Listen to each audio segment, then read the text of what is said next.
Yo, what is going on guys, Cash and Clean here, and for today's video I just wanted to talk about power rank and how you can get that extra little bit of power rank if you're trying to get into a new Uber or just in general having higher power rank. In the background you can see me farming in U11. It's not going to be the greatest gameplay, and also I was lagging a lot during this, so I'm actually going to be formatting my PC soon, so that's why you haven't really seen a lot of videos. I was also practicing for an OSU tournament, so that's why I haven't really been doing much for the Trove content, but here I am now.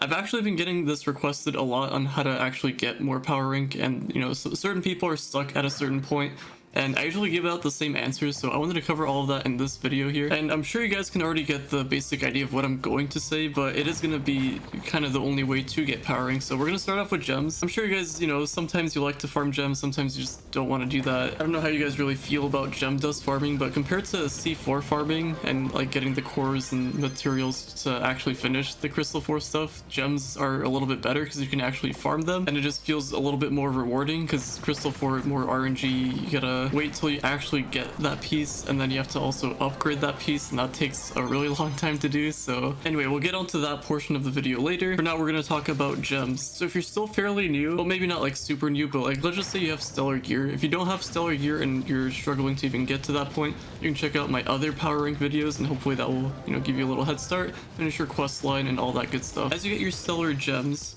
you're going to have to determine which ones are good and which ones are bad. So you want to obviously keep the good ones, and then with the bad ones, you can just hold on to it for a little bit until you get a better one. And I know how much you guys don't like the RNG off of the empowered gem boxes, but getting a 3-star stellar is going to be super beneficial, so you can get that extra bit of power rank, because obviously 2 stars won't give you as much.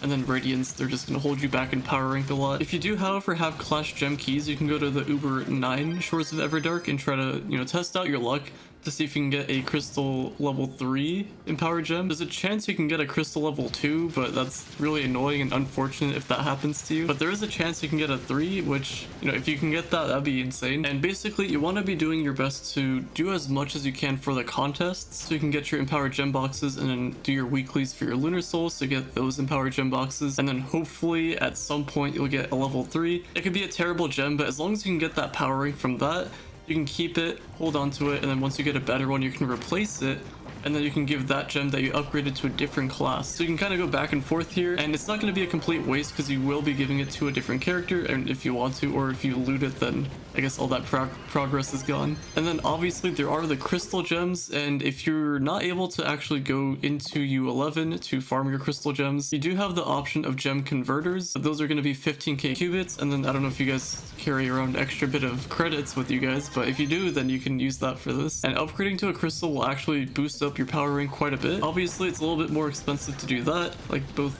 like IRL money wise and just your qubits, because you want to be using your qubits for dragon coins and other mastery things you need in the store. But if you have everything done in there, then you could just, you know, save up and try to get your crystal gem converter. And then basically from there, all you want to do is level up your stellars all the way to 25, and then when you have your good ones, you want to augment those and try to get the power rank up a little bit more, because it does boost it by a little bit. It's not a lot. Augmenting does help just a little, and you know, every little bit counts when you're going for power rank, and that goes to basically anything. So if you can't farm gems, or if you don't want to, then you can focus on something different, even if that's like crystal rings, for example. Like maybe you can't really farm gems at the moment, maybe you can focus on your ring, or you can focus on getting a banner, or you can focus on crystal gear. As long as you're doing something to get towards that goal, you'll be making at least some bit of progress, and then eventually you'll up your power rank. The nice thing about actually farming crystal 4 gear is that you have like a little hidden karma bar. A lot of people still think it's kind of a myth, the 51 keys thing, but it has been tested. I made a video on it. It's not really the best video, but I figured, you know, if I actually go out and make a video of me opening 51 vaults, it's gonna be a really long video,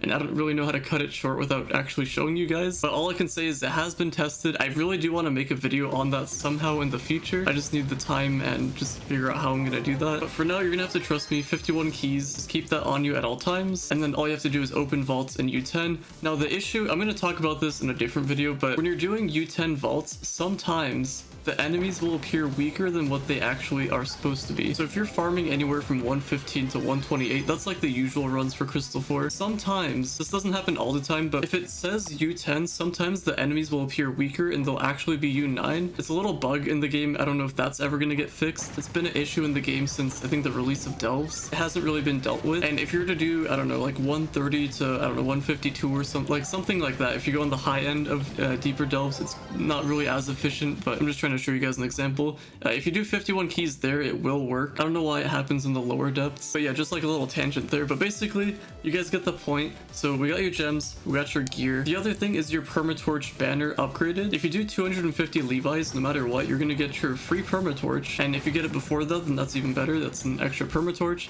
Gives you a little bit of power rank, so that's pretty nice, and extra stats. Everyone loves extra stats, so gotta go for that. And apart from that, you just get a little bit from like obviously your ally, subclass, like things like that. We kind of talked about the ring already. You can get that from the marketplace if you really want to just buy it and don't really want to craft it. You can just type in the name of your character and then the boxes for it will show up on the marketplace, and maybe you can find one for the crystal 4, or you can get lucky opening up one of those boxes. Then we got your flasks, the emblems, gonna be a little bit of power rank. Now the other big thing I do want to mention is dragons. Now dragons don't give you a lot of power rank, but they will actually help boost it a little bit. So whenever you're not dealing with farming for anything else, you can focus your Fridays, your coin challenges, everything you need to, your tomes to get all the dragon coins you need, and then obviously making use of your Fridays for Dragon Day to get the fragments and all that good stuff. If you can, I would highly prioritize getting the primordial dragons first. Those will give you the most power rank and the most stats for your class. And I don't know if all of you guys know this, but they are permanent stats. So when it so whatever it says actually goes onto every one of your characters. It's just the damage for the primordial dragons are based off of your gems. I think it says that in like the description part, so you can check that out. And then obviously your first 500 mastery gives you a little bit of power rank, and then I think you just get one after 500. But yeah,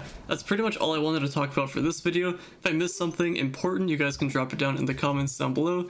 I'll be sure to check them out, and I'll pin it if it's pretty important. And yeah, if you want to see anything else Trove related, drop it down in the comments down below as well. I'll be sure to take a look at that. And on that note, thank you all so much for listening, watching, viewing, and subscribing, and I will talk to you all later. Get me out of